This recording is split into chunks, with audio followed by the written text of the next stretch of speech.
ಇವತ್ತು ನಾನು ನಿಮಗೆಲ್ಲ ಒಂದು ಈವ್ನಿಂಗ್ ಸ್ನ್ಯಾಕ್ಸ್ ರೆಸಿಪಿ ತೋರಿಸ್ತಾ ಇದ್ದೀನಿ. ಅದಕ್ಕೆ ಫಸ್ಟು ಒಂದು ದೊಡ್ಡ ಕಡಾಯಿ ತಗೊಂಡಿದ್ದೀನಿ. ಗ್ಯಾಸ್ ಹಚ್ತೀನಿ. ಹಚ್ಚಿ ಅವಲಕ್ಕಿ ಫ್ರೈ ಮಾಡ್ತಾ ಇದ್ದೀನಿ. ಈ ಥರ ಅವಲಕ್ಕಿ ತೊಗೊಂಡಿದ್ದೀನಿ ನಾನು ಇವತ್ತು. ಫಸ್ಟು ಕಡಾಯಿಗೆ ಸ್ವಲ್ಪ ಎಣ್ಣೆ ಹಾಕೊಳ್ಳೋಣ. ಎಣ್ಣೆ ಬಿಸಿ ಆಗಲಿ. ಮತ್ತು ಏನೇನು ತೊಗೊಂಡಿದ್ದೀನಿ ಅಂತ ತೋರಿಸ್ತಾ ಇದ್ದೀನಿ.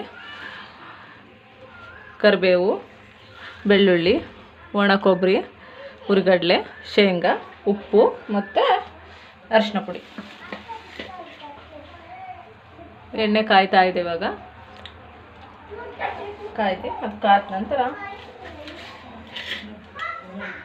ಫಸ್ಟು ಶೇಂಗಾ ಹಾಕೋತಾ ಇದ್ದೀನಿ ನಾನು.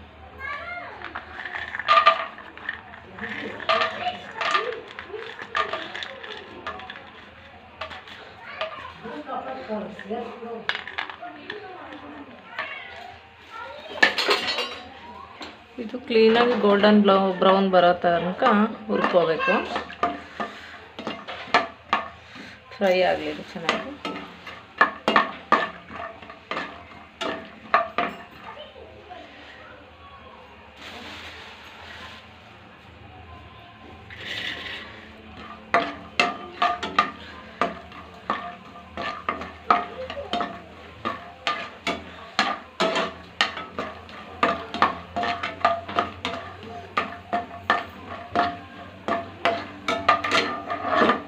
ಇದಾದಮೇಲೆ ಸ್ವಲ್ಪ ಇವಾಗ ಬೆಳ್ಳುಳ್ಳಿ ಆ್ಯಡ್ ಮಾಡ್ಕೊಳ್ಳೋಣ.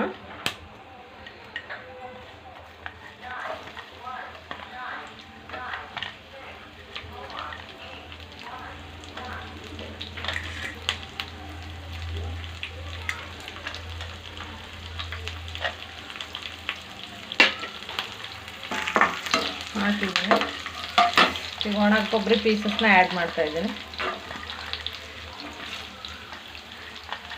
ಇದು ಸ್ವಲ್ಪ ಗೋಲ್ಡನ್ ಬ್ರೌನ್ ಥರ ಬರೋ ತನಕ ಸ್ವಲ್ಪ ಫ್ರೈ ಮಾಡ್ಕೊಳ್ಳೋಣ.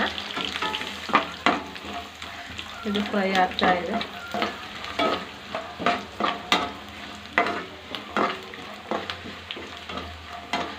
ಇದು ಈವ್ನಿಂಗ್ ಸ್ನ್ಯಾಕ್ಸ್ಗೆ ತುಂಬ ಚೆನ್ನಾಗಿ ಟೇಸ್ಟಿಯಾಗಿರುತ್ತೆ.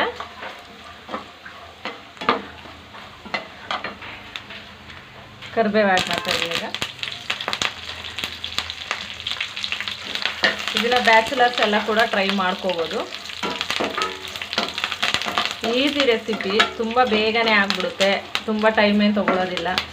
ಐಟಮ್ಸ್ ಎಲ್ಲ ರೆಡಿ ಇದ್ದರೆ ಒಂದು 5 to 10 ಮಿನಿಟ್ಸಲ್ಲೆಲ್ಲ ಆಗಿಬಿಡುತ್ತೆ.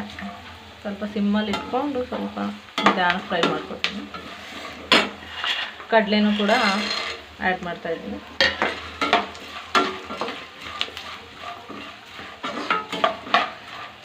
ಸ್ವಲ್ಪ ಎಲ್ಲ ಚೆನ್ನಾಗಿ ಫ್ರೈ ಆಗಬೇಕು.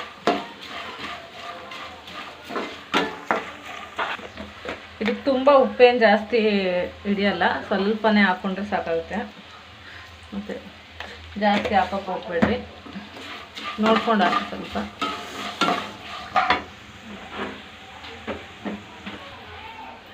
ಇವಾಗ ಅರಿಶಿನ ಪುಡಿ ಹಾಕ್ತಾಯಿದ್ದೀನಿ. ಹಾಕಿ ಚೆನ್ನಾಗಿ ಮಿಕ್ಸ್ ಕೊಟ್ಟರೆ ಒಳ್ಳೆ ಕಲರ್ ಬರುತ್ತೆ.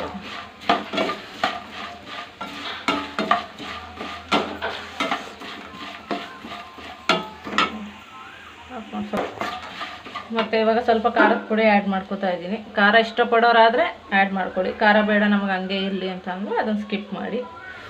ಖಾರದ ಪುಡಿ ಹಾಕೋದ್ರೆ ಸ್ವಲ್ಪ ಟೇಸ್ಟ್ ಚೆನ್ನಾಗಿರುತ್ತೆ. ಆದರೆ ಮಕ್ಕಳು ಒಬ್ಬೊಬ್ಬರು ಖಾರ ತಿನ್ನಲ್ಲ, ಹಂಗಾಗಿ ನೀವು ಖಾರದ ಪುಡಿ ಬೇಕಾದ್ರೆ ಸ್ಕಿಪ್ ಮಾಡ್ಬೋದು. ಈಗ ಕೊನೆಯದಾಗಿ ಅವಲಕ್ಕಿನೇ ಆ್ಯಡ್ ಮಾಡ್ತಾಯಿದ್ದೀನಿ. ಇದನ್ನು ನಾನು ಬಿಸಿಲಲ್ಲಿ ಒಣಗಿಸಿದ್ದೀನಿ ಚೆನ್ನಾಗಿ, ಹಂಗಾಗಿ ಗರಿ ಗರಿ ಇರುತ್ತೆ. ಹಾಗೆ ಫ್ರೆಶ್ಶಾಗಿ ಅಂಗಡಿಯಿಂದ ತಂದ ತಕ್ಷಣ ಮಾಡಿಕೊಂಡ್ರೆ ಹಂಗೆ ಡೈರೆಕ್ಟಾಗೆ ಮಾಡ್ಬೋದು. ನಾವು ಸ್ಟೋರ್ ಮಾಡಿಟ್ಟಿದ್ದೀವಿ ಅಂತ ಅಂದರೆ ಸ್ವಲ್ಪ ಬಿಸಿಲಲ್ಲಿ ಒಣಗಾಕ್ಸಿ ಆಮೇಲೆ ಫ್ರೈ ಮಾಡಿದರೆ ಗರಿ ಗರಿಯಾಗಿ ಚೆನ್ನಾಗಿರುತ್ತೆ, ಟೇಸ್ಟಿಯಾಗಿ ತಿನ್ನೋದಕ್ಕೆ.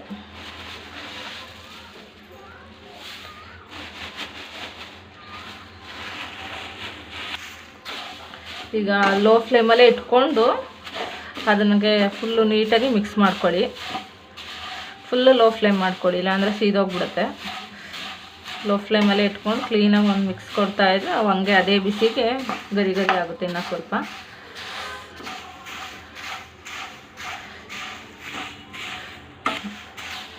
ಇವಾಗ ನೀಟಾಗಿ ಮಿಕ್ಸ್ ಆಗಿದೆ ನೋಡಿ.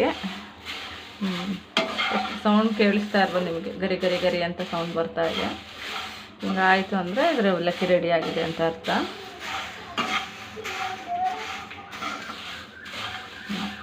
ಸಂಜೆ ಟೈಮು ಚೆನ್ನಾಗಿರುತ್ತೆ ಟೀ ಕಾಫಿ ಜೊತೆ ಸ್ನ್ಯಾಕ್ಸ್ ಆಗಿ. ಇದನ್ನು ಒಂದು ವಾರ ತನಕ ಸ್ಟೋರ್ ಮಾಡ್ಬೋದು. ಒಂದು ಟೈಮ್ ಮಾಡಿಕೊಂಡ್ರೆ ನೀವೆಲ್ಲ ವಾರ ತನಕ ಆರಾಮಾಗಿ ಸ್ನ್ಯಾಕ್ಸು ತಿನ್ಬೋದು.